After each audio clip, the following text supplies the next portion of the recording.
लोकशाहीत शांततेनं सत्याग्रह करण्याचाही अधिकार उरलेला नाही का? प्रश्न विचारणाऱ्या विद्यार्थ्यांवर लाठीचार्ज. आणि आता दिल्लीकडे निघालेला पायी सत्याग्रहही पोलिसांनी रोखला.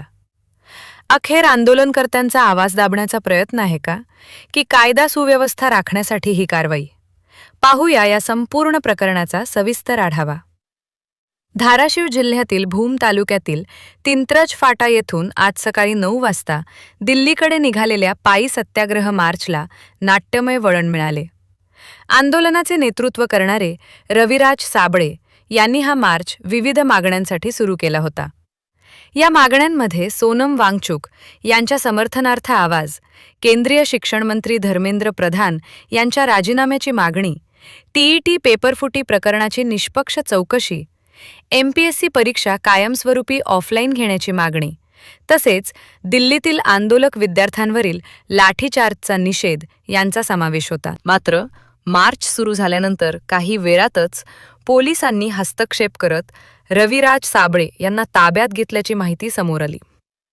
त्यानंतर परिसरात काही काळ तणावाचे वातावरण निर्माण झाले.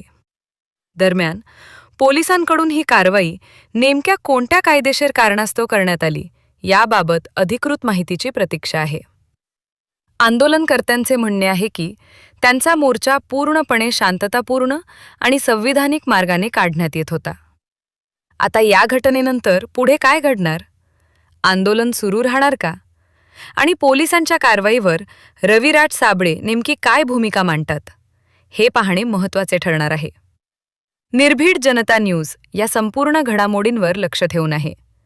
अधिकृत माहिती उपलब्ध होताच ती आपणापर्यंत पोहोचवली जाईल.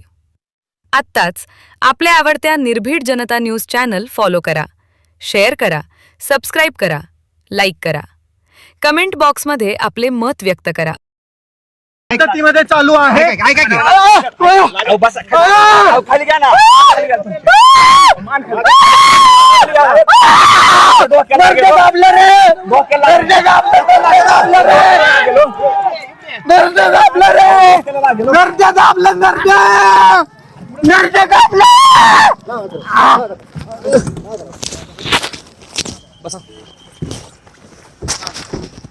आता शांत बसला काय?